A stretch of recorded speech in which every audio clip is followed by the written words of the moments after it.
So I've been trading for about 10 years, and I've been running this YouTube channel here for about 8 years. And oftentimes, a lot of the questions that I get asked here on my YouTube channel, I'm too afraid to answer because there just seems to not be really good answers for everything, or the answers are too inconvenient and I don't want to make anyone feel upset. Well, today that changes. I'm going to answer them. So if you're new to my channel here, my name's Nick. I'm just some bald guy who trades. I've been trading for the past decade. I've been profitable for the past 8 years. I've taught people how to trade over the past 8 years, close to 4,600 paid clients, and I've made millions of dollars trading Forex and crypto and stocks combined.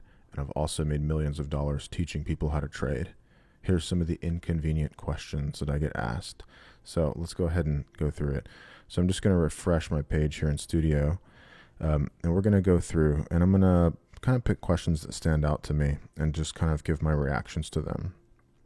So Lenka says, assumption is the mother of all F-ups, and hiding behind luck is a huge lack of responsibility.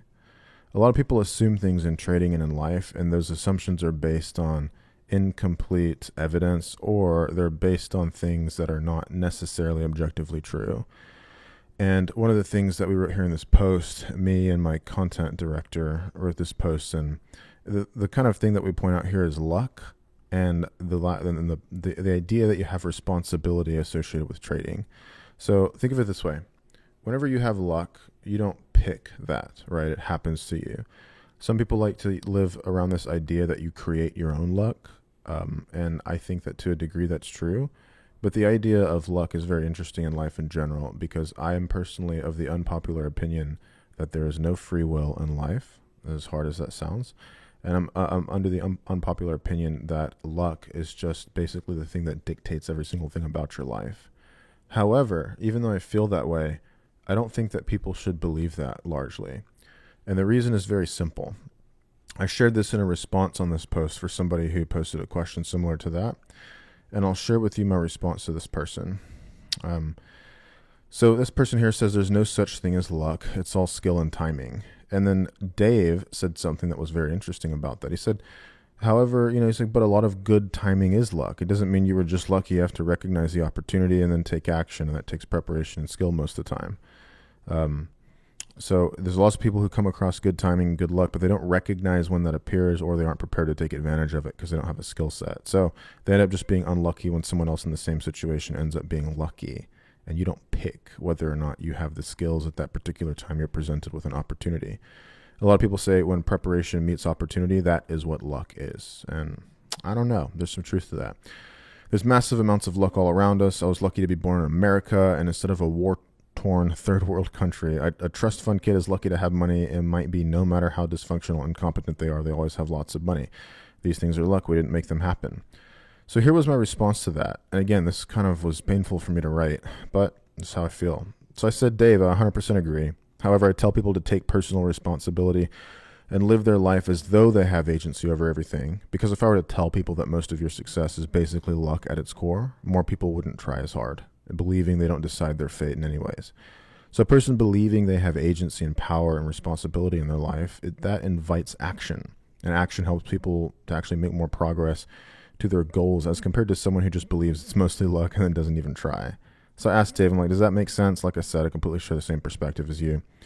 Dave said, absolutely. People are far more responsible for the state of their lives when they think they are. Generally, we are not the victims that we think we are. While there is certainly luck involved, the thousands or millions of people, depending on how fine you want to slice it, of decisions that we make and actions and lack of actions we take are the driving forces that shape our lives. Many times, life is as simple as the Boy Scout motto of be prepared, and then be bold enough to try and not just sit on the sidelines when the opportunity arises. It's inconvenient to say that most of your life just comes down to luck, but I want you to consider some of the arguments against this that people use. People have told me in the past that, Nick, it's not because you're lucky that you got successful trading Forex and running a business and became a multimillionaire in your early 20s very, very quickly. People say it's because of your skill. It's because you did the work and other people weren't willing to do that. I would invite the opposite perspective and ask you to examine it. Imagine all the people that easily, objectively work 10 times harder than me, and yet they have much, much less. They have a disproportionate amount of smaller amounts of success or money than I have, and they worked 10 times harder or more than I do. A lot of people have it really, really hard, especially if you're not in a first world country like the USA, which I was lucky enough to be born into. And so when I see this, I think, okay, I happen to be born with a brain that naturally possessed the drive and motivation and grit and persistence and determination and hard work to get the things I want. What about the people that were born without that drive? Seriously, you can't account for why someone has or does not have the drive and motivation and action-oriented skill set to pursue the things that they want in life. I happen to have that. Do I call that luck? Yes, certainly. I happen to have that drive. The second component we need to examine is the intelligence. Okay, now somebody with, say, Down syndrome, for example, is unlikely to be profitable trading, and it's not their fault. They were born that way. They were born with a cognitive deficiency and an intellectual challenge that prevents them from being able to do certain things and be self-sufficient and individualized and be able to take care of themselves independently. That's sad. I'm not here to kind of question that. What gets more inconvenient is when you take away the extremes of mental retardation, low IQ, and things like, Down syndrome or other like intellectual like disorders, let's say. When you take that away, but then you move it into a population of people that are all around baseline average levels of intelligence. So someone with an IQ plus or minus like 10, right? So you may have like 90, you may have 110 IQ. The way I look at it is that your level of cognitive intelligence has a direct representation on whether or not you will succeed in certain things in life. Quite literally, you have to be smart enough to do certain things. Trading's no exception. In my opinion, it's not hard, but that's easy for me to say, coming from the perspective of somebody who naturally was born with just enough intelligence to be able to make trading and business and what I'd call a successful life work. And so it's inconvenient for me to have to tell, like, hey, you have to be smart enough to be a doctor, right? To be a neuroscientist, to be a really good attorney that builds a huge law firm and knows all the little loopholes and laws that allows you to win more cases, to be able to be an engineer and design, say, like structures and bridges and different kinds of like electrical engineering to make devices work and power these huge machines and design them and make them work, right? You can't be an idiot to do those things. You have to have a certain level of IQ that enables you to do that. And then you have to pair that with enough motivation and natural drive to want to do that. I know plenty of people who have a ton of drive, but they probably don't have quite enough intelligence to make something work. I know that may sound painful, and I know I'll probably get ripped apart in the comments, and I'll have to make another inconvenient video after this addressing the comments below in this video. And I invite you to share your unadulterated, unfiltered opinion below. So that way we can all examine it and have a conversation about this. I'm not here to say that I'm right. I'm just here to tell you what my personal perspective is. So I know a lot of people who don't have the motivation, right, but they do have the intelligence. And I know a lot of people who do have the intelligence, but they don't have the motivation.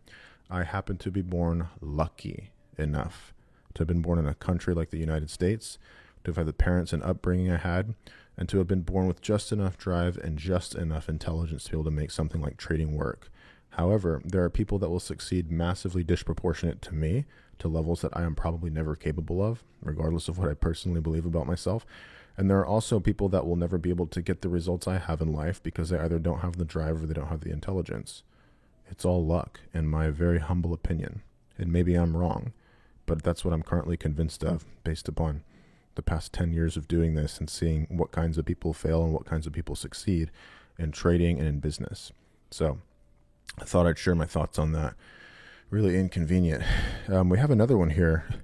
First time commenting. This person says, I love your simplicity. However, I'm a futures trader for a couple years now. I've been watching you for a really long time, and it's just a breath of fresh air to know that one day this could be me. I so look forward to it. Holding trades is really difficult when they're in profit, but yeah, you're right. Not everyone can become a doctor. This highlights something really important that I just talked about. In fact, there's something that you have to apply yourself to 100%, and I do. However, the outside world around me is constantly being constant. I wish I could turn that noise off, perhaps to focus better. That's why I got into this in the first place. I hope you hear and feel my pain because it's real. I'm not trying to accomplish anything here other than tell the truth. This is me being real with you. I look forward to having all those money problems. And I actually thought about not hitting send on this message, but this is genuinely how I feel. Thank you. What's your name? Waze LLC? Select Waze LLC. Thanks for sharing. This is something that's really, really painful because it is the case that life oftentimes gets really distracting and there's a whole bunch of stuff that happens around us adjacent to our goals that sometimes gets in the way of our goals. They present a barrier for us getting to our goals. I had a lot of those things too, right? I had the same struggles that everyone else has. I went to college. I got really good grades in school, all the way up through high school. I went to college. I got really good grades in college. And I went all the way to almost getting a bachelor's degree in criminal justice with a law enforcement emphasis. I was going to be a police officer in Fort Worth, Texas. So I was going to start with Dallas Police Department, a city pretty close here to where I live in Fort Worth. Then I was going to lateral entry and transition to become a Fort Worth police officer. That's what I wanted to do. That would have been my idea of fun. And I threw all that away when I thought about my life for 15 minutes sitting on my dorm room floor in college. And this was my last semester of college. 2 very high-end classes left to get my bachelor's degree. I had already gone through Dallas Police Department's entire application process for 9 months, and I was hired. I was actually set to start training on Valentine's Day, 2016, or I think really close to Valentine's Day. I remember it was February 14th when I got the approval to start. And so I went through that whole thing, and I threw it all away. I withdrew my police application. I dropped out of college with no intention of ever going back so that I could move out onto my own in a shitty apartment with my girlfriend at the time and work 85 hours a week, 2 jobs around the clock. I basically worked 16 to 18 hours a day, and the actual time of sleep I got when you exclude the driving back and forth to jobs was around 4 hours a day. So 4 hours a day of sleep, 16 hours out of 6 days a week, and the only day I had off was like basically Sundays. That was difficult for me. That is something I really struggled with, and there were a lot of challenges and hurdles, and that was the outside noise, quote unquote, of the world. So what our friend here in the comment was saying is like, yeah, there's a lot of stuff that happens in our lives, and there are challenges. And the inconvenient truth, this is why I'm like afraid to answer these questions, because I don't want to get like roasted here, on YouTube. I'd rather be somebody that could just like tell you like, oh yeah, everything will be okay. You just got to believe in yourself. But there's something deep down in myself, and there's probably something deep down in you that knows that that's not fucking true. There are some people that just won't be able to do it. Like there's a reason 90% of people fail at trading and lose money. There's a reason a low single-digit percentage of people ever actually make any reasonable amount of money trading. There's a reason a low single-digit percentage of people who start with a medical school, like a path to go to college and become a doctor, there's a reason only a small single-digit percentages of them actually go through all the college, they go through all the med school, they go through all the residency, and then they get their licensing, they get their approval, and they become a doctor after 12 to 14 years of education. Only a small percentage of people are capable of doing it and willing to do it. It's difficult. I happen to have the, mental fortitude, drive, persistence, motivation, ambition, action-oriented behavior, and intelligence to have gotten through everything I got through after I dropped out of college and worked like a dog for 2 years, doing nothing but working, sleeping, and trying to learn how to trade Forex. And it took me about 2 years to get profitable. And even after that, it was a slow grind before I became a millionaire. I was a millionaire within 4.5 years of trading. So from March of 2016 to summer of 2020, I became a millionaire in summer of 2020. And it was difficult. It was hard. How was I able to get through all those hurdles and challenges? I really do believe I just got lucky. I got born with enough drive and action and motivation and work ethic to do it. And also you combine that with just enough intelligence to be able to make it work. And it almost makes me feel guilty because I know there's many people that work much harder than me that don't get that. A lot of things in life are difficult for all of us, and there's a lot of barriers in place. And you may be feeling like our friend Selectways LLC feels right here, which is that it's painful. It's painful to have all the noise of the world and all the stuff standing in front of you to have to hold you back. And I completely understand that. So I've got nothing else to offer you except saying I understand. I went through the same shit. I didn't come from money. My family was lower middle class. My parents were both nurses. They made a decent income, but we went on one vacation a year. We didn't have a lot of nice things. We didn't live in squalor or anything, right? But it wasn't anything near what I have today and the kind of lifestyle I live today. It was very difficult. It was much harder. My parents divorced at a young age. Me and my brother and sister lived with my mom. She worked 60 hours a week or more, very busy as a nurse, delivering babies in an NICU. It was just really difficult, right? So it was really hard. So I get it. I came from, not the most struggle, but definitely not a super cushy life either. And I built up a life for myself despite all that. So if you're in that position, just know you can do it. But a lot of it is going to come down to things outside of your control. And my point here is that you should try anyways. Even if you don't think it's likely to happen, I think that you'd be more happier if you just tried anyways and then failed, as compared to never having tried at all and never having even given it a shot, a really good solid shot. Because if you don't try at all, you're guaranteed to never make it happen, right? You're guaranteed to lose. But if you at least try, yeah, you could still lose, but you give yourself a shot at actually winning. And you only need one small win. You only need one little detail in your life to happen for the rest of your life to change forever, and for yourself and for your family and your children and your children's children. For me, that happens to be trading. I got that one thing right, and it has given the rest of my life like such an amazing outcome that, like I said, I feel guilty about it. So just because things might come down to luck, and just because that's my belief, it doesn't mean you shouldn't still do your best. You will look back on your life if you do make it into old age, and you will regret a lot of the things you did not do more than the things that you did try.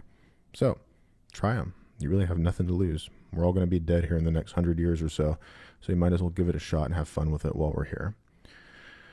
Here's a question about brokers. Ooh, I don't like answering broker questions.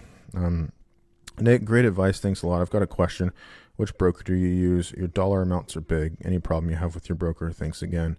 I don't have any problems with the current broker I'm using. However, one thing I started doing about a year ago, I think it was like a year and a half ago, beginning of 2025, I stopped sharing which brokers I'm using. Now, I understand this may look sketchy as fuck, but consider the position that I've been in for years. There's been for years I've used brokers. Like back in 2016, my first broker was Traders Way. That's the broker I got profitable on. Back in 2018, I used Traders Way, and then there was a broker called FinPro, I think, that changed to CoinX. They're named CoinX with 2 X's. I used them for years up until like 2020. And then I experimented with Hugo's Way. I experimented with Henko Trade. I experimented with Nash Markets. There's been a bunch of different brokers I've used, all of them being unregulated with the exception of Oanda, which I used in 2021, and then Forex.com, which I used in 2024 up until I think midway through last year, 2025.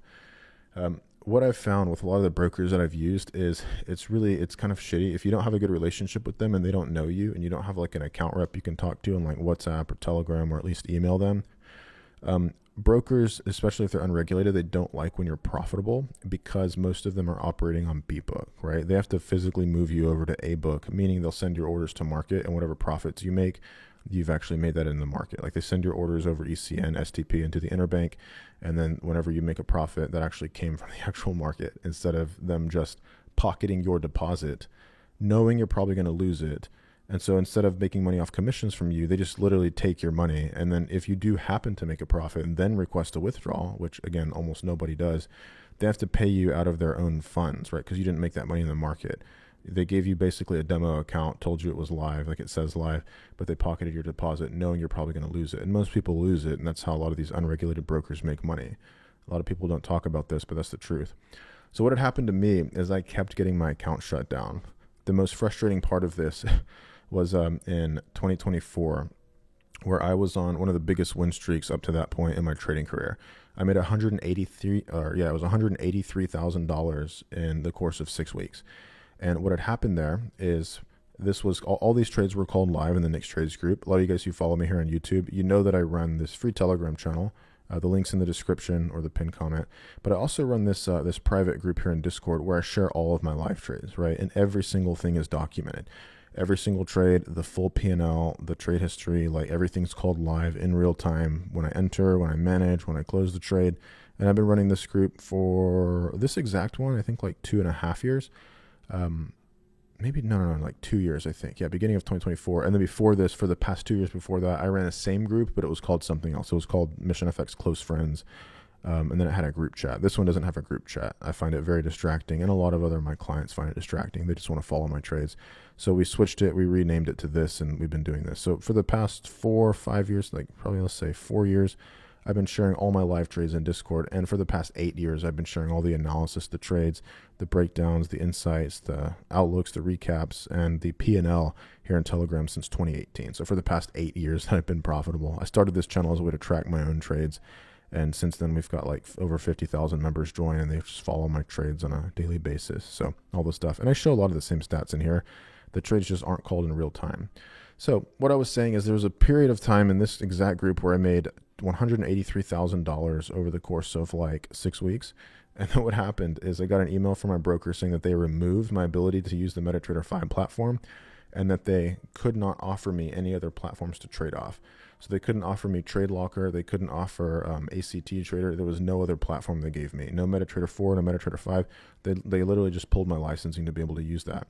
And so they let me withdraw my money. So I got all my deposits back, and then I also got my profits back, and that was perfectly fine. A couple $100,000 I was able to get back. However, I couldn't trade with them anymore. And so I had to try to make my trading approach work on another broker. So I opened a Forex.com account. I tried that. It was a failure. Like I barely broke even for a long time, and then I ended up being down slightly on that. And had I not had a huge win streak at the beginning of the year, 2024 would not have even been a profitable year. Like it was just really difficult. It's hard for me to trade my trading approach on like low leverage and high spreads and high commissions. That's why I'm forced to basically use an unregulated broker offshore. So I do this, I set it up under subsidiaries. I have ways that I set it up.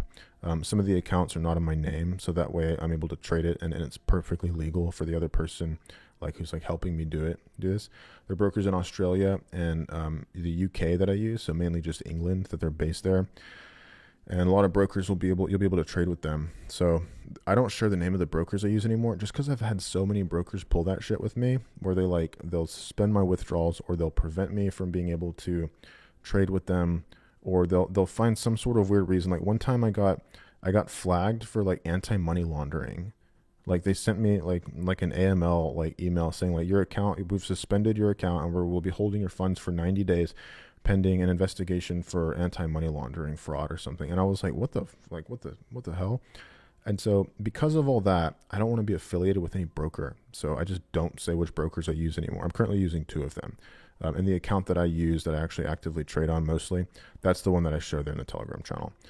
The broker has a little bit higher commissions and swaps, but in my opinion, it's a fair price to pay because I know that my money is safe with them and I've set it up through a subsidiary. So it's like nice and easy for me to be able to do things, and it's convenient. And I can fund either through Bankwire or crypto. If you're going to be using a broker, just make sure that you test it with a small amount of capital first. Make sure that you can trade profitably from the beginning of when you start an account with them, a live account. If you're doing a demo account, do a demo account with the broker under a different email address. Just make a burner email and do that just to get profitable. And then after that, create your real account with that broker and fund it. And from the very moment you fund the account with a small amount of trading capital, make sure that you can trade profitably for like 3 to 6 months. Because what they'll do is most brokers, if you've been profitable for a couple months, they'll move you from B-Book, if you were on B-Book, where they were just pocketing your deposit, hoping that you'd lose it and not have to pay you. Then they get your whole deposit. Instead of doing that, they'll move you to A-Book, where they actually send your orders to market. So when it comes time to withdraw, they'll actually have the money to pay you. They won't have to pay you from their own personal funds. So if you're going to start an account with an unregulated broker, make sure you're trading profitably from the very beginning. And again, you should start with a demo account first with either a different broker or that same broker, but on a different email address. That way it's not linked to your back office. So if you lose money on the demo account, then you start a live account under the same email address and same brokerage account. They'll already know you were a losing trader, so you're going to be B-booked instantly. Whereas their risk desk will probably A-book you if you're trading for a couple months profitably. You'll be able to get your withdrawals. There's a lot of bullshit you have to deal with in trading, especially when it comes to brokers. I've had to deal with so much trash like since I've started trading, and it sucks because like trading something like Forex is hard enough, right? Like 90% of people will lose money doing it. And of the 10% or less of people who don't lose money doing it, you then have to go through all sorts of like regulatory requirements. You have to go through like broker stipulations. You have to hope that brokers are going to pay you out, not take your money and run away, or do some bullshit like flag you for anti-money laundering or pull your platforms with no explanation, right? And since they're unregulated, you can't do anything. Like, who are you going to complain to? There's no regulatory oversight. There's no regulators that could force the broker to do what's in your best interest. They can quite literally do whatever they want. So that's why I don't keep all my capital with one broker. I only keep like a couple $100,000 with each broker. I have millions of dollars in trading capital, but I only keep a little bit with each broker just because it's like a much easier way to do things. So when it comes to that, you have to be real careful. But yeah, I want zero affiliation with any brokers after everything I've been through in 2023 and 2024. And that is why I just don't share which brokers I use, because I don't want any more people having to go to those brokers and having the same experience that I had, which was shitty for like 75% of those brokers.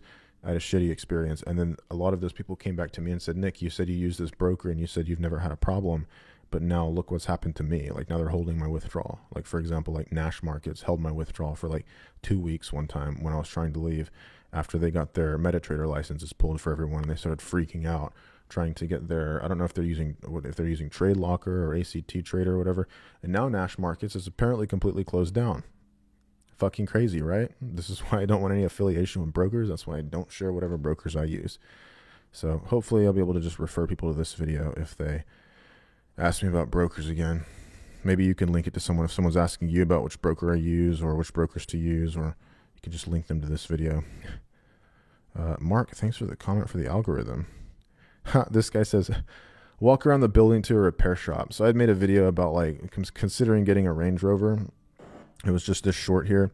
You know, I've used basically Mercedes for SUVs, and we had a Tesla Model X Performance for a while. But I had a lot of people here. I was asking like, hey, what do you guys think? Should you feel like Range Rovers? Give me your opinion. And the comments are mixed. Some people are like, you know, it's amazing. It's fun. You know, I like them, you know, and then a lot of people are saying like they're in the shop a lot. They're not that reliable. You should get a different Range Rover like the Defender Octa, which has the different engine in it. Yeah, like this guy's like, hey, you know, like the Range Rovers are monumentally good. This guy said, walk around the building to the repair shop and see how many are there. So there's like mixed feelings about that. A lot of the best SUVs I've ever had have actually been Mercedes. I love Mercedes. So right now we have a GLE 63 AMG, the coupe version. So it's all-wheel drive. It's got a twin turbocharged. They call it bi-turbo. So bi-turbo 4-liter V8.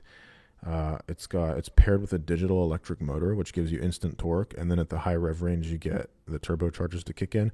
That's my wife's daily driver. She loves it. That thing is such a beast. And Mercedes, they're really good. They're pretty reliable. I think the only thing I've ever had wrong with that car was like something with the thermostat in the engine. So I had to get that replaced. With all the work, it cost like a couple grand.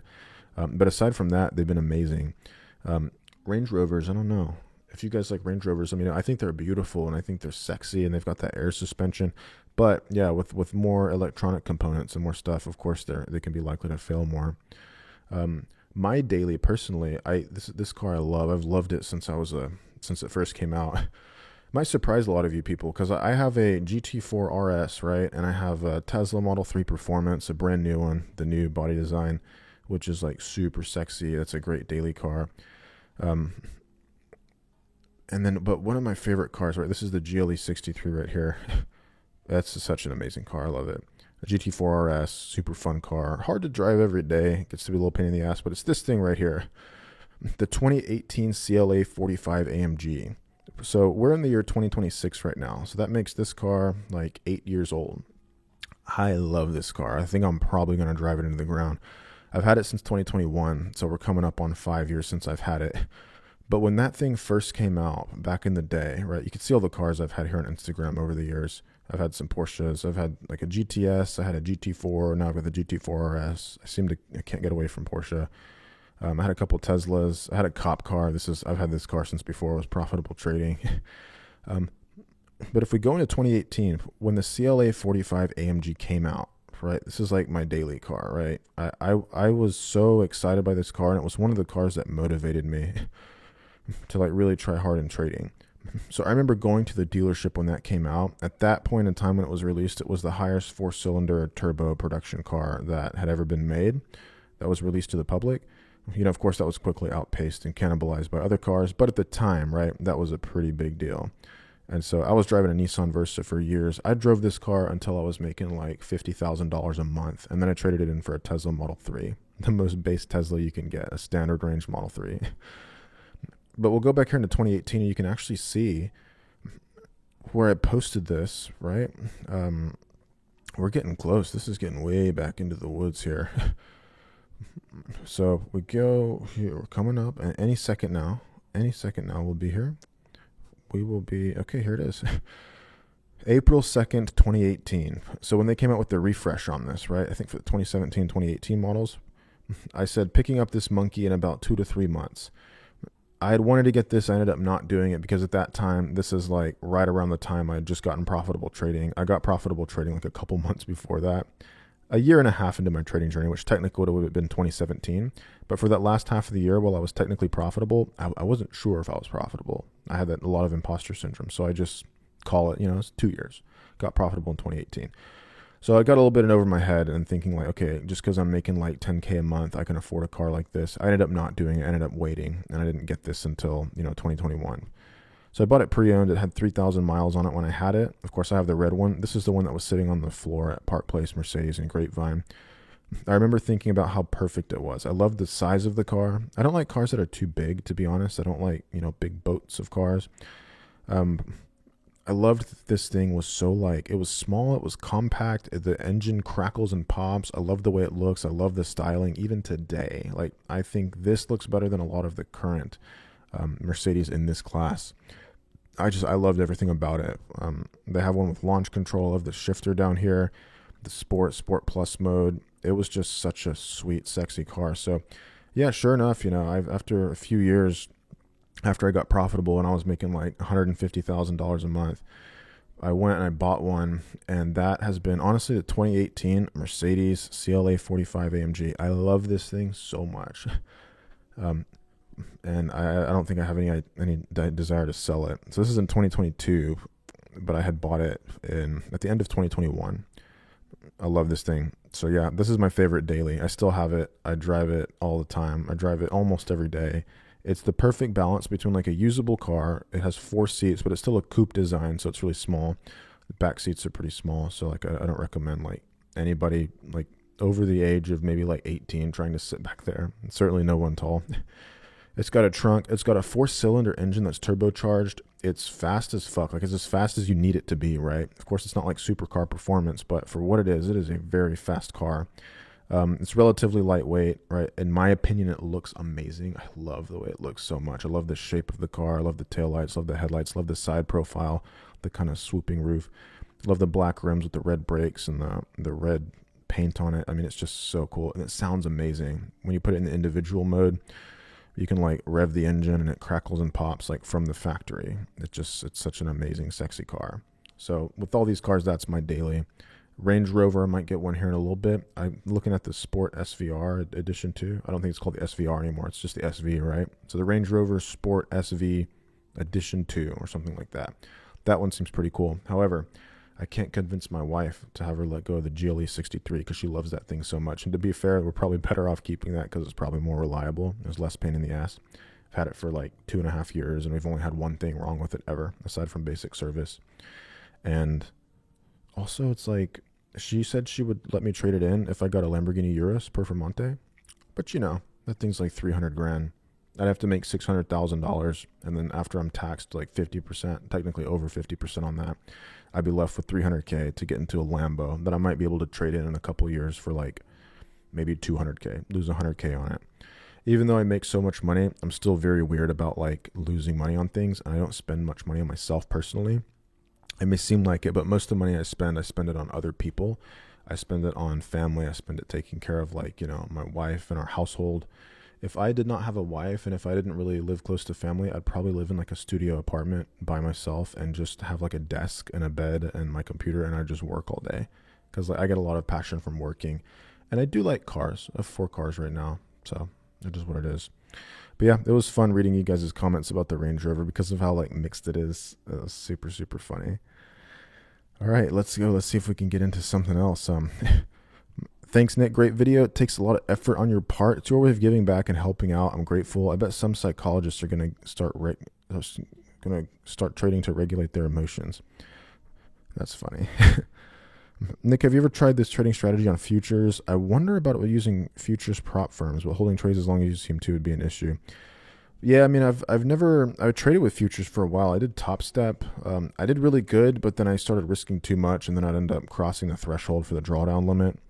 A lot of it was like I would like make a profit, but then the watermark resets higher, and then I would like lose the money in the account and get back to break even.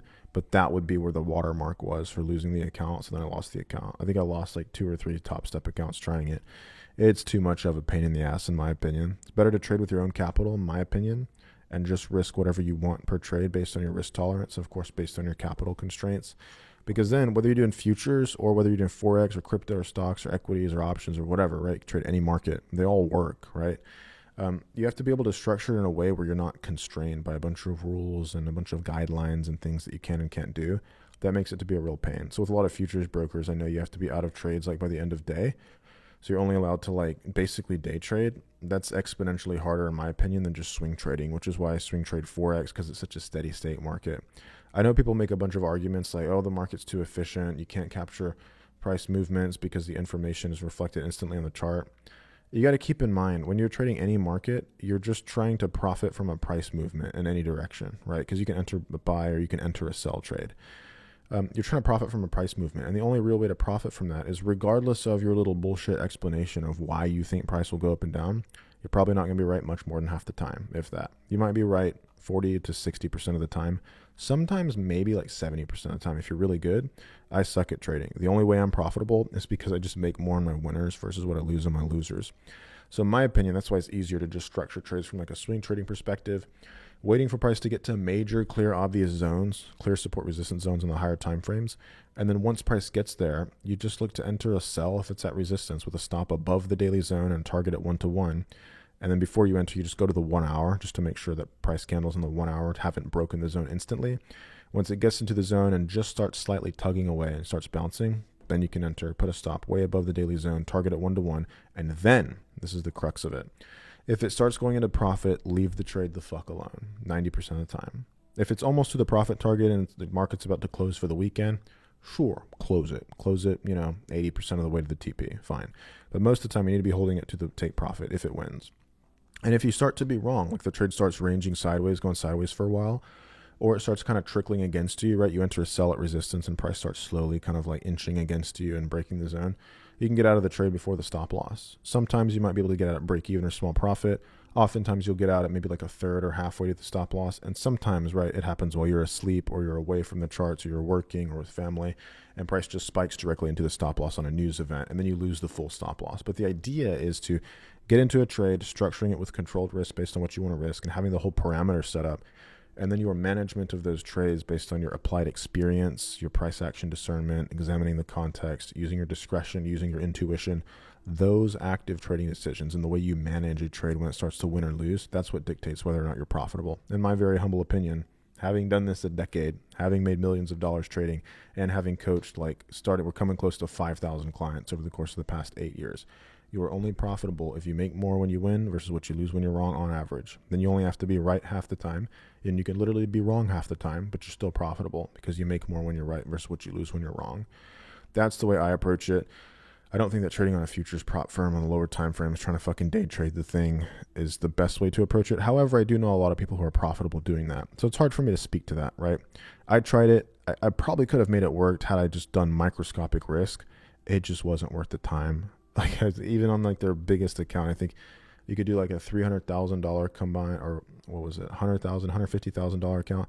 I can't remember all, but I did like the max thing on like multiple different things, like FTMO. I think I might have done like my funded, like MFF. What is it? My Forex funds or something. And then also Top Step X. I tried it all, and I think like had I done microscopic risk, I probably would have been able to do it. It would have been perfectly fine. But with that, the amount of money I'd be making is so tiny. Like you gotta understand, I'm risking like $25,000 to $75,000 per trade right now, and have been for years. And then whenever I just win, like last week I lost like I think $40,000 net P&L. I had a 70K booked loss, and then I have a 30K trade in profit. So that's about negative 40K. I lost 40K last week. The week before that, I made 50K. And then a couple weeks before that, I had a $110,000 profitable week. And over the course of the last 4.5 months, I've made like $350,000 trading. So is it worth it for me to do a prop firm, even on the highest account where my payouts might be like 5K to 10K? I don't know. It wasn't really worth it for me. It might be worth it for you, though, and you might be able to make it work. So if you're going to be using prop firms, I'm not as militantly against them as I was a couple years ago. I literally made a whole video that got so many people angry about how why trading prop firms is dumb or why trading prop firms is stupid. I made a video about it in 2023. A lot of people really got mad at me for that.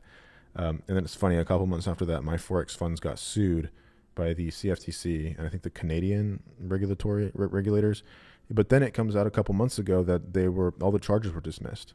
So it's like, what's true and what's not? I don't know. I see more people lose at a disproportionately higher rate doing prop firms as compared to the amount of people that would fail if they had done it with their own capital. We know from stats like Forex.com, they present their data like straight up because they have to. They're required to be transparent by regulators. So about 70% of people lose money trading with brokers like Oanda and Forex.com and IGUS. So about a 70-30 split. 70% of people lose money. 30% of people do not lose money. But let's just take those stats up even higher, right? Let's just round it up. Let's just say instead of 70% of people losing money, let's just say 90% of people lose money. 90% of lose money, that means 10% of people do not lose money. They either end up slightly break even, a little bit of profit, a little bit of loss, or they end up actually being profitable, which is like low single digit percentages of people. Whenever my Forex funds released their data a couple years ago, I linked this in that video that I made back in 2023 in the comments below about how there's a video that I saw. This guy actually goes to the My Forex Funds website. They've since deleted this, but like it was there at the time. They went to the My Forex Funds website and actually showed the percentages of people that actually like get the accounts, pass the initial phase, pass the next phase, go and trade profitably, and then get a payout. And it was 0.25% of people. You got to understand, this is 1/4 of 1% of all the people that buy a prop firm account actually get a payout. So if you do a prop firm, for example, you have a 0.25% success rate of actually getting a payout. And then you also have to look at how many accounts you'd blown, like doing the prop firm challenges, because at that time it was like $300 to $600 or more in some cases, like $1,000 to buy a funded account challenge. How much money did you lose trying to get there to that payout? And was it actually profitable? And was it even worth your fucking time? It's a tough question to answer, right? But even if we round up that 1/4% win rate for prop firms, right? People who actually get a payout and make more than they lost. Let's just round it up. Let's do it 4 times higher. Let's say it's 1%. So instead of 0.25%, let's say it's 1% of people get a payout from prop firms. That's still like 1% of people are not losing money in prop firms, right? In Forex or any other market environment, right? 90% of people lose. At least 10% of people are not losing. And even if we go to the low single digit percentages, right? Even if we round it way down and say only 3% of people who trade Forex, for example, end up making significant amounts of money. 3% versus 1% in prop firms, that's a fuck of a lot higher, right? That's 3 times higher chance. And this is on the low estimates for being profitable trading your own capital. And this is trading on the unreasonably high estimates of trading with a prop firm. So we're giving the prop firms the best like stats here. And we're also giving your trading with your personal capital, we're giving that the lowest stats. Even trying to bridge the distance and gap between those, you're still like roughly 2 to 3 to maybe even 4 or 5 times more likely to make money trading on your own. And for that reason, that's why I can't recommend prop firms. But again, I'm just some fucking guy, and I've never done it successfully myself. I've done it very successfully with my own capital, and I've proved it for years, calling all my trades live. People can literally see like line by line, day by day trading history, and all the trades called live in real time as well. So, I mean, I've been able to do it with my capital, but haven't been able to make it work with prop firms. It's kind of a pain in the ass and not worth my time. But if it works for you, man, try it on futures. Keep going. Ference, don't tell me you're making lots of money by trading and you're still a YouTuber full-time investing so many hours of your time and energy every day in making contents about your winning strategies. I am not buying it. Yeah, it's a question I get asked pretty regularly. Not as much anymore. I used to get asked a lot more. But it's like, hey, if you make so much money, right? If you make millions of dollars trading, why run a YouTube channel? Why run a Telegram channel? Why teach people? Why have a paid Discord server? Why charge for courses? Because we used to sell courses in the past. Why would you worry about teaching others if you're making so much money? It's one of those interesting things. And I have 2 answers, right? So I have two sort of components to my answer. My response is it's very simple. Number 1, to make more money. Most people want to make more money. Like Bill Gates, Warren Buffett, Mark Zuckerberg, Elon Musk, Jeff Bezos. These guys are multi-billionaires, right? They're still working. And a lot of them are working harder than they've ever worked in their life. And they're making like more money. Their wealth continues to go up exponentially by just billions of dollars a year. Why, if they have so much money, why don't they just stop and go lay on a beach and just drink like margaritas all day? Well, a lot of them really enjoy doing that, right? So they enjoy doing it and they make a lot of money doing it. So my answer is basically the same. Like, honestly, it's like I want to keep making more money, sure, because I can supplement my trading income with like having like a business around trading. That's the first thing, right? And people should be honest with that. I think you should. It'd be very disingenuous to say that you're not trying to make money, because if that were true, then you would not charge anything. You would do everything for free. The problem is where's the fucking incentive? Think about it. You're a profitable trader. You're making millions of dollars a year, and then you make content about trading. You make YouTube videos. You deal with all the fucking idiots coming and people calling you a scam and people trying to like connect a series of dots to make it look like you're doing something fraudulent or dishonest. And then you have to deal with all just the constant hatred, right? It's a small percentage of people, but still, it can really fuck with some people. So you have to deal with all that. And then people don't even appreciate your work as much if they can get it for free. If they can get it for free, they think, okay, this is run of the mill, this is stuff. When stuff is paid, people take it more seriously. You know, people that are, in my opinion, higher quality clients that are more likely to make money trading. And then also that means they value your time more. So they value your time more and what you say more, and they take it more to heart because they have a vested interest in paying for it. It's the same thing with like wine tasting. Like you give people a bottle of wine that might be worth $1,000 a bottle, but you tell them it's $10 a bottle. But then you give them another bottle and it's actually legit, only a $10 bottle of wine, but you tell them it's $1,000. Most people will report it tastes better if the price is higher. It's just a human bias. So they take things more seriously and they quite literally enjoy it more. More serotonin, more dopamine is released whenever you give them a bottle of wine that you tell them is way more expensive, even if it's cheap as fuck. So because of that, like people, they enjoy content more, they get more out of it, they apply themselves more, they take it more seriously whenever they pay. I've noticed that, and it's like a win-win, right? Because I'm happy, they're happy, and the IRS is happy because they've taken millions of dollars of my money over the years in taxes. And so it's like a win-win-win for everyone when it's done right. But the first reason I teach, and run my YouTube channel, even though I've made millions of dollars and, if I make so much money trading, why should I teach? Number one, to make more money. I legitimately want to make more money. I want to be able, if I make more money, that means I can give more money and I can bring more value to society, whether it's in the form of taxation, whether it's in the form of taking care of people around me. Like I said, more than 50% of the money, if you look at my bank statement line by line, more than 50% of the money that I have gets spent on other people every month. Like, that's just how it is. I take care of a lot of the people around me, and it feels really good to be able to do that. So making more money allows me to take care of more people. It's a win-win. And the IRS gets more money, and hopefully that money can go to people in our social system that need it more than me, right? It goes to things like welfare and building roads in some cases, and government systems that are supposed to help take care of people. So, I contribute to society. Like 62% of my income is taken in forms of taxes. If that's not contributing to fucking society by being rich, and if that's not a good incentive to work harder and make more money, then I don't know what is. And then on top of that, all the other effects after that, such as when you have more money, you can tip better at restaurants. Sometimes if a server does a great job, I'll give them $100 tip on like a $20 or $30 bill for the food. Like I'm very generous with my time and with my money because I genuinely want to help. Maybe it's a part of me being like insecure and having an ego that like I want to be remembered as a person that was willing to do more for others than he did for himself. But I still can't stray away from the fact that, I do a lot of what I do just to make more money. So there's that. But then there's also the second component here, which is like, yes, I teach, I run a business to make more money, sure. But I genuinely enjoy it. Like if I didn't enjoy it, I wouldn't do it. It supplements my income and it's amazing to be able to run a group, right? I have a Discord server right now. I think we have like 170 members in there and we charge $250 a month. So what, we're making like 40K a month? Is that what that is? 40? 35K a month, 40K a month from the Discord. That supplements my income, right? Now trading, just Forex alone, right? The past 4.5 months, I've made like $350,000. So I'm making maybe $80,000 a month, maybe close to $100,000 a month if you factor out all the win streaks and losing streaks from trading.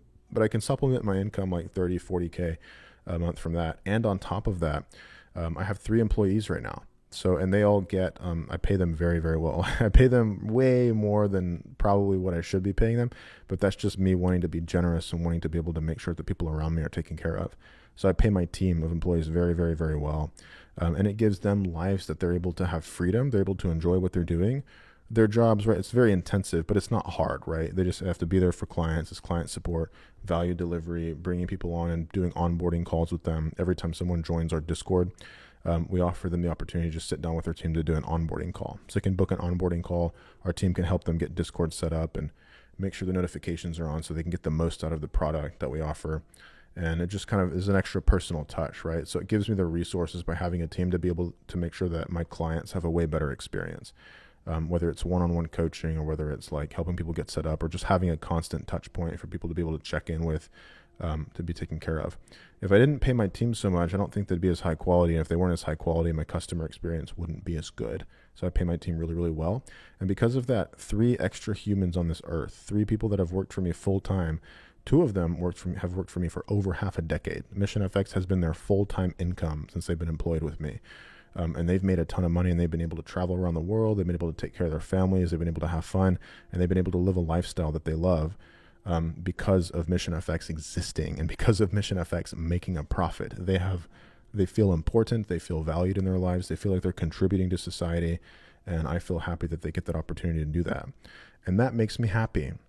It makes me happy to have a team. It makes me happy to serve my clients. I'm absolutely delighted. I get out of bed and I tap dance to work here every day, here in the kitchen and in my office, because I get to be able to help people. Like, it's such a good feeling. And it's really hard to put it in perspective, because like a person like this, like, just wouldn't get it. They're like, you're making lots of money trading, but you're investing so many hours making contents about your winning strategies and not buying it.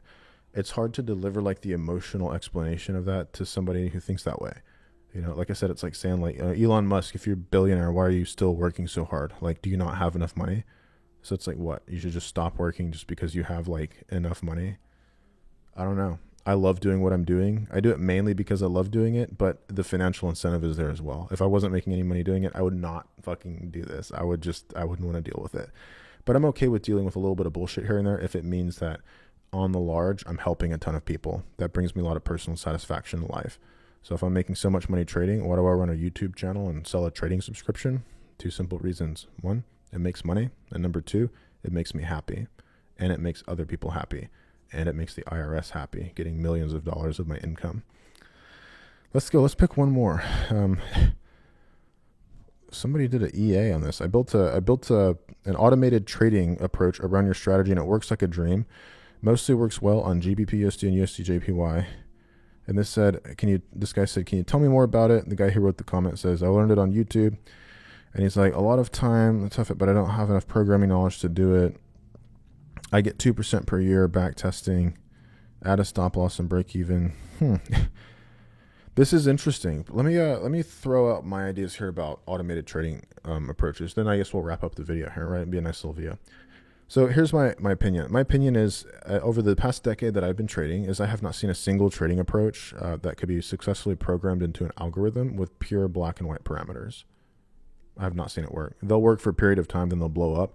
A lot of the ones that work best are like pseudo, like semi-martingale, semi-hedge trading approaches, where they're basically scaling in at very, very low like risk to trades as market goes in one direction, and then when the market pulls back, they get out and profit. So there's no stop loss, right? So there's either an equity stop when the account reaches 10, 20% of equity. It'll just close all the trades, and that's a loss. Then you'll have to rebuild it over the course of a couple months. So the accounts will either use an equity stop loss, or they'll just literally blow if you're wrong. So you'll like win, and then if it goes into the red too far, you blow the account, you lose the money, you're wrong. That's the best way to do automated trading approaches, but they have to be constantly babysat and monitored, and you have to constantly be able to update parameters in real time to account for volatility, like news, unseen economic events, Trump screaming about doing tariffs or something. Like, there's so many things that could impact the statistical efficacy and the probability of a automated trading approach resulting in a profit long term. Now, 3 months, 6 months, even up to a year, sometimes a little more, I've seen them work pretty well. But I've never seen one work for years and years and years that has like 5 to 10 years of data on it, where it's still working, having programmed it and not touched it. So if you have to program it, but if you still have to update the parameters and go into the code to account for current market conditions and volatility, it's not really automated, is it? Right? It's not like you do the work one time, then you set it up, and boom, you're done for the rest of your life. It's not really like that. And so my opinion is saying, like, if you're doing manual trading, and you're just looking at the damn chart for 15 to 30 minutes a day. I'm not even kidding. Like 30 minutes a day, that's 10 minutes in the morning, 10 minutes in the afternoon when you're taking a shit on your lunch break at work, or 10 minutes in the evening whenever you get home, like before bed or something. That's 30 minutes per day total. And honestly, you don't even need that much time. like if I didn't run this YouTube channel, I didn't make trading content and run a fucking subscription group, I'd probably be trading no more than 15 to 30 minutes a day. Just because we're swing trading, right? There's one new daily candle per day. How much fucking work do you have to do if you do your analysis on Sunday night before the market opens, like I'm about to do here in the next few hours? Market opens in about 4.5 hours. How much work do you have to do? You set up your charts, you set your alerts, then you just click through all the pairs, you see where the alerts are at, and then you don't even have to really look at the charts ever again until you get an alert that price has come into a region where you think it might bounce. Then you open up your phone or trading platform, you go to the 1 hour, you see if it's breaking past, and if it looks like it's bouncing, you just enter a trade, and it's 1-to-1 risk reward ratio. Then you check in on it, like a couple times a day, like 3-4 times a day. You see if it's going against you, you can just cut the trade at a loss, take a small loss. If it's going in a profit, you just hold it. How much work is it really, right? When you do that in manual trading, that is a fuck of a lot easier, right? And you can account for volatility and real-time market conditions by just watching and using your experience. Like, price is going up to this zone really quick, and there's big bullish candles that look like they're going to be breaking through this resistance zone. Maybe I shouldn't be trying to like step in front of this huge truck as it's barreling down the highway, right? Maybe you shouldn't be entering a sell if price is rocketing up into a zone really, really deep. You can use that kind of context and discretion. In an algorithm, I've just never seen that done consistently, right? You can put certain parameters like if this candle is a certain percentage size bigger than the previous candle, and then you take the average of the last 3 candles to account for the volatility to then dictate what would be like a candle that could indicate a reversal signal. You can do all that bullshit, but my God, it is so much easier in my opinion, and it's more consistent and effective to just do it manually. Because if your trading approach is built upon the premises that I teach, which is 2 basic things, right? You keep things simple, you control risk. If you do that, you make more money when you're right versus what you lose when you're wrong. And you only have to win basically half the time. If you keep things simple and control risk and you do it that way, it's not a lot of work. And then if you're doing an EA or an automated trading approach with an algorithm, like you still have to babysit the damn thing and, you know, maybe like unhook it during crazy news events, like turn off the algorithm, or you turn off the EA, and then you have to reconnect it. You have to make sure it's interfacing properly. You have to make sure you're getting filled at proper areas. You have to make sure the fucking broker you're using allows it. It just seems like so much more of a pain in the ass and more hassle than it's worth, and it's not even really automated to begin with. And again, like I said, even if it is, like, I've never seen it work long term. I've not seen one perform for more than 5 to 10 years. That was a truly automated trading approach that did not blow the account, and especially one that used stop loss and profit targets. The best algos I've ever seen did not even use stop loss or take profits. They used dynamic variables to account for risk and structure risk. And if they did use a stop, it was an equity stop. I've never seen it work. I think it's easier to manual trade. I will be a manual trader likely for the rest of my life until the day that I die. And I'll probably spend way less work doing it than a lot of the people who are doing like automated algorithmic trading styles. So I'm happy you're able to program this, John. I got nothing against you personally, man. It's just I've never seen an EA work long term. I'm happy that you built it and it currently works like a dream. It'd be interesting to see if this continues to work for the next few years. Honestly, I think if you can go 2 years with the same thing working in like a live market environment on a live account with a sizable amount of capital, like at least 10K or more, just to get a good like feel for like the metrics. If you can do that for like 2 years at least on the same algo without you even having to babysit it or intervene and code it to account for any volatility or market conditions, that would be really solid. And if you can do that, let me know. Reach out to me an email and show me, because that'd be the first time I've ever seen something like that. So not to discourage anyone from doing algos, but I've never seen it personally work, and I have zero interest personally in doing an algo. But that's just me. You know, maybe I'm an idiot. Maybe I'm stupid. There's a lot of other questions here. I'll probably make another video about this. Probably do this like once a week, just go through questions and answer them. But I had fun making this video for you guys today. I had fun commenting on it, like, and going and sharing my thoughts and opinions. If this video was useful to you, let me know in the comments. This is just a long video. I don't expect many people to watch it, but for those of you who did watch it and you managed to make it all the way here to the end, let me know in the comments. And if you liked this video, thank you. I appreciate it. I'll see you in the next one. Cheers, my friend.